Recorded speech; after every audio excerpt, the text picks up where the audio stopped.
Hi guys, welcome back to my channel. So ఈరోజు వీడియోలో మనం చూసే టాపిక్ ఏంటంటే, మనకి ఎప్పుడైతే మన క్రష్ మీద బాగా ఫీలింగ్స్ ఎక్కువ అయిపోయాయో, బాగా అబ్సెషన్ ఎక్కువ అయిపోయింది అని మనకు తెలుస్తుందో, ఎప్పుడైతే అది నెగిటివ్గా మారుతుందో, మన లైఫ్లో నెగిటివ్ థింగ్స్ని తెస్తుందో, సో అప్పుడు మనం వాళ్ళని ఇంకా వదిలేయాల్సి వస్తుంది. ఈవెన్ క్రష్ని, అంటే ఇప్పుడు ఇట్స్ నాట్ లైక్ రిలేషన్షిప్ కదా. సో జస్ట్ వాళ్ళ మీద మన క్రష్ ఉంది, ఈవెన్ క్రష్ని పోగొట్టుకోవడం కూడా చాలా కష్టం. జస్ట్ లవ్నే కదా, ఈవెన్ క్రష్ని కూడా. సో దీనికోసం నేను ఈరోజు 5 టిప్స్ చెప్తాను. సో మన లైఫ్లో అందరికీ లవ్ స్టోరీస్ ఉండకపోవచ్చు, కానీ క్రష్ మాత్రం పక్కా ఉంటుంది.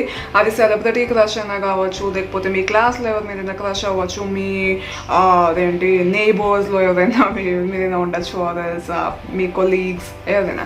సో క్రష్ అనేది ఈజీ, ఎందుకంటే మనం అవతల వాళ్ళకి చెప్పాం కాబట్టి, మనం ఫీలింగ్సే కాబట్టి ఏముందిలే కొన్ని రోజులు అయిన పోతుందిలే అనుకుంటాం. బట్ ఒక్కొక్కసారి ఏంటంటే ఇది చాలా ఎక్కువైపోతుంది. మనం బయటకు వాళ్ళకి చెప్పలేము, అలా అని చెప్పి మనం లోపల ఉంచుకోలేము, చాలా డిప్రెస్డ్గా కూడా ఫీల్ అవుతూ ఉంటాము. సో అందుకని చెప్పి ఒక లెవెల్ వరకు క్రష్ బాగానే ఉంటుంది.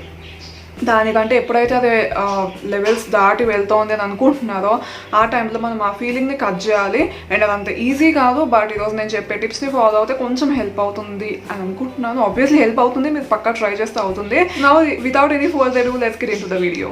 ఫస్ట్ థింగ్ ఏంటంటే, యాక్సెప్ట్ చేయడం అనేది చాలా ఇంపార్టెంట్. అంటే ఇప్పుడు ఫర్ ఎగ్జాంపుల్ మీకు క్రష్ అనేది మేబీ మీరు ఫర్ ఎగ్జాంపుల్ స్కూల్ స్టూడెంట్ అయితే మేబీ మీ లెక్చరర్ మీద ఉండొచ్చు, లేకపోతే మీరు కొలీగ్స్ అనుకోండి, మీ సూపర్వైజర్ మీద, ఆల్రెడీ పెళ్ళి అయిపోయిన వాళ్ళ మీద కూడా క్రష్ ఉండొచ్చు. అది ఉండదు అని అంటే మన ఫీలింగ్స్ని అంతా కంట్రోల్ చేసుకోలేము, ఒక్కొక్కసారి అవుతూ ఉంటుంది. వీళ్ళు ఏంటంటే మనకి పక్కా అవుట్ ఆఫ్ రీచ్, అంటే ఇంక మనం వీళ్ళని వెళ్ళి పర్సూ చేయలేము, వీళ్ళకి వెళ్ళి మనం ప్రపోజ్ చేయలేము. సో అది ఎప్పుడైతే మీకు తెలుస్తుందో ఆ ఫీలింగ్స్ని యాక్సెప్ట్ చేయండి. జస్ట్ మేక్ షూర్ అంటే ఫైన్, ఇంకా నేను ఆ పర్సన్ అనేది ఇంకా అవ్వదు, మన ఇద్దరికి సెట్ అవ్వదు, మా ఇద్దరికి సెట్ అవ్వదు, నేను ఈవెన్ ప్రపోజ్ చేసిన అని చెప్పి యాక్సెప్ట్ చేసుకోండి. మీరు ఇలా మీ రియాలిటీని, మీ ఫీలింగ్స్ని యాక్సెప్ట్ చేసి, ఎప్పుడైతే మీరు యాక్సెప్ట్ చేస్తారు, కొంతమంది యాక్సెప్ట్ కూడా చేయరు. సో ఇలా యాక్సెప్ట్ చేస్తేనే మీరు మూవ్ ఆన్ అవ్వగలరు. లేకపోతే ఏమో అవుతుందేమో, మేబీ ఛాన్స్ ఉందేమో అని అనుకుంటే మాత్రం అనవసరంగా మీరే బాధపడతారు. సెకండ్ ఇంపార్టెంట్ టిప్ ఏంటంటే, వాళ్ళ అన్ని ట్రేట్స్ మనం తెలుసుకోవడం. అంటే ఇప్పుడు మనకు నార్మల్గా ఒకళ్ళ మీద క్రష్ ఉంటే ఎప్పుడు వాళ్ళ పాజిటివిటీ గురించి ఆలోచిస్తూ ఉంటాం. మేబీ ఇప్పుడు మీరు వెజిటేరియన్ అనుకోండి, వాళ్ళు నాన్ వెజ్ అయి ఉండొచ్చు. సో రియలిస్టికల్గా మీ ఇద్దరికి నిజంగానే సెట్ అవుతుందా లేదా అని చెప్పి మీరు ఆలోచించాలి. మేబీ మీకు దేవుడి మీద బాగా నమ్మకం ఉండొచ్చు, వాళ్ళకి దేవుడి మీద అసలు నమ్మకం లేకపోవచ్చు. సో ఇలా ఏంటంటే అన్ని ట్రేట్స్ గురించి తెలుసుకోండి ఆ పర్సన్ గురించి. సో మీకు ఏంటంటే ఎప్పుడు పాజిటివ్ వాళ్ళ నుండి పాజిటివిటీ తీసుకోకుండా వాళ్ళు అన్ని టైమ్స్లో ఎలా బిహేవ్ చేస్తున్నారు అనేది కూడా తెలుసుకోండి. ఎక్కడో అక్కడ ఏదో ఒకటి క్లిక్ అవ్వకపోవచ్చు, అండ్ వాళ్ళ ఆ ట్రేట్ మీకు నచ్చకపోవచ్చు. సో ఇది ఒక్కటి మీరు కన్సిడరేషన్లోకి తీసుకుని దాని నుండి మీకు వాళ్ళ మీద ఇష్టం పోయేటట్టు కూడా మీరు చేసుకోవచ్చు. టిప్ నెంబర్ 3 ఏంటంటే, ఫర్ ఎగ్జాంపుల్ మీకు క్రష్ ఉంది అండ్ మీరు వెళ్ళి వాళ్ళని ప్రపోజ్ చేశారు అండ్ వాళ్ళు మిమ్మల్ని రిజెక్ట్ చేశారు. సో ఈ టైంలో ఏంటంటే అనవసరంగా ఏదో పోయింది అని చెప్పి అఫ్కోర్స్ మనకి బాధ ఉంటుంది. బట్ ఏంటంటే ఇదే టైంలో మేబీ నిజంగానే మన సోల్మేట్ మన దగ్గరికి రావచ్చు, అండ్ మేబీ వాళ్ళు మన మీద చాలా ఇంట్రెస్ట్ అది చూపించవచ్చు. బట్ ఏంటంటే మనం వీళ్ళని పట్టించుకోకుండా ఎప్పుడు చూసినా వాళ్ళు ఈవెన్ రిజెక్ట్ చేసినా కూడా అతను ఇంత బాగుంటాడో తెలుసు, ఆ అమ్మాయి ఇంత మంచిగా చేస్తుంది, వాళ్ళలో నేను ఎప్పుడు అవుతానో తెలుసు, ఇలాంటి మనిషి నాకు ఎప్పుడు దొరుకుతారో, ఇలా ఎప్పుడు వాళ్ళ గురించి ఆలోచించి వాళ్ళ పాజిటివిటీస్ గురించి ఆలోచిస్తూ ఉంటే ఏంటంటే మనం ఎప్పుడు మూవ్ ఆన్ అవ్వలేము. అండ్ అనవసరంగా మన మీద ఇంట్రెస్ట్ ఉండే వాళ్ళని కూడా వదులుకోవాల్సి వస్తుంది మన లైఫ్లో. సో అందుకని చెప్పి మీరు మూవ్ ఆన్ అవ్వడానికి ట్రై చేయండి. అయినా కొంచెం టైం పడుతుంది, బట్ మూవ్ ఆన్ అవ్వడానికి ట్రై చేయండి. అండ్ ఎప్పుడైతే వీళ్ళ థాట్స్ వస్తూ ఉంటాయో మిమ్మల్ని మీరు బిజీగా ఉంచుకోండి. మీ ఫేవరెట్ యాక్టివిటీస్ అంటే మేబీ మీ ఫేవరెట్ బుక్ చదవండి, ఆర్ ఎల్స్ మీకు ఆ ప్లేస్లో కూర్చుంటే ఊరికే వాళ్ళ గురించే నాకు గుర్తొస్తుంది అని అనుకుంటే మీరు వేరే ప్లేస్కి అది వెళ్ళి ఎక్కువ మందిని కలుస్తూ ఉండండి. అంటే రీబౌండ్లా కాదు, కానీ మేబీ మీ ఫ్రెండ్స్, మీ చిన్నప్పుడు ఫ్రెండ్స్ లేకపోతే ఏదైనా ఉంటారు కదా, ఎవరితో అయితే మీరు మీ ఫీలింగ్స్ అని షేర్ చేసుకోవచ్చు, వాళ్ళ దగ్గరికి వెళ్ళి మాట్లాడుతూ ఉంటే ఏంటంటే కొంచెం ఈ ఫీలింగ్స్ అనేవి తగ్గి ఫ్రీ అవుతారు. ఫోర్త్ టిప్ ఏంటంటే, ఇది చాలా కామన్, నేను చెప్తున్నాను ఇది సీరియస్గా చాలా కామన్. సో మీకు ఒకవేళ ఆల్రెడీ రిలేషన్షిప్లో ఉన్నారు and for example me boy friend వాళ్ళ ఫ్రెండ్ మీద మీకు క్రష్ సడన్గా స్టార్ట్ అవ్వచ్చు.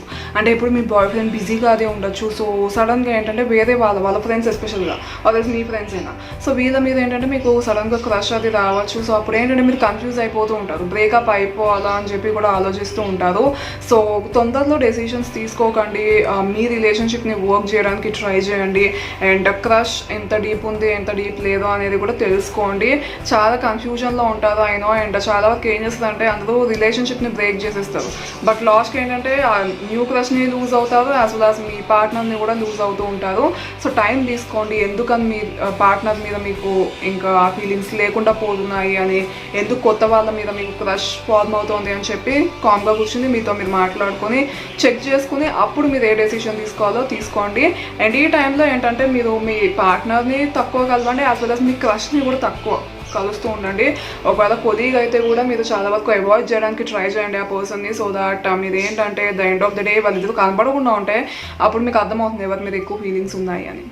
లాస్ట్ టిప్ ఏంటంటే వాళ్ళ మీరు కూడా సోషల్ మీడియాని యూజ్ చేయడం తగ్గించండి. చాలా వరకు మనం ఏంటంటే స్టాక్ చేస్తూ ఉంటాము, వాళ్ళు ఏం చేస్తున్నారు, వాళ్ళకి ఎవరైనా ఉన్నారా, పార్ట్నర్ ఎవరైనా ఉన్నారా, ఏదైనా అమ్మాయితో లేదా అబ్బాయితో తీసుకుంటే ఎవరి మనిషి అనుకుంటా డౌట్స్ వస్తూనే ఉంటాయి మనకి. సో దయచేసి స్టాక్ చేయడం మానేయండి. మీరు ఒకవేళ ఆల్రెడీ ప్రపోజ్ చేసి రిజెక్ట్ చేస్తారో తెలిసి మీ ఇద్దరికి ఇంకా సెట్ కాదు అని మీకు అర్థమైపోయి ఇంకా క్రష్ని తగ్గించుకోవాలి అని మీరు అనుకుంటున్నప్పుడు, అదే కదా ఈ వీడియో అంతా. సో అప్పుడు ఎస్పెషల్గా ఏం చేస్తుందంటే మరీ బ్లాక్ చేయకండి, బట్ ఏంటంటే మరీ వాళ్ళ ప్రొఫైల్స్లోకి వెళ్ళి వాళ్ళ ఫొటోస్ గంటలు గంటలు చూసి కమెంట్స్ చదువుకుంటా లైక్స్ కొట్టుకుంటా ఇలాంటివి చేయకండి. వై? బికాజ్ అది మనకు అసలు హెల్ప్ అవ్వదు. సో వదిలేయండి, యూస్ చేయకండి. అట్లీస్ట్ మీకు వాళ్ళ మీద ఫీలింగ్స్ తగ్గే వరకైనా మీరు వాళ్ళని స్టాక్ చేయడం మానేస్తే చాలా మంచిది. సో ఇదే ఈరోజు వీడియోకి గైస్ ఈ 5 టిప్స్. అవి ఏంటంటే చాలా కామన్గా వచ్చే ప్రాబ్లమ్స్, క్రష్ని వదులుకోవాలి అనుకున్నప్పుడు, అండ్ వాటికి టిప్స్ అనమాట. సో పక్కా మీరు సక్సీడ్ అవుతారు, పక్కా మీరు ఒక మంచి మనిషిని మీట్ అవుతారు మీ లైఫ్లో, and I will be really happy. And మీరు ఆ క్రష్ని కూడా మర్చిపోతారు. సో నెగిటివ్గా మర్చిపోకండి, పాజిటివ్గా కూడా మర్చిపోవచ్చు. జస్ట్ అదొక మంచి ఫేజ్ అనుకోండి మీ లైఫ్లో.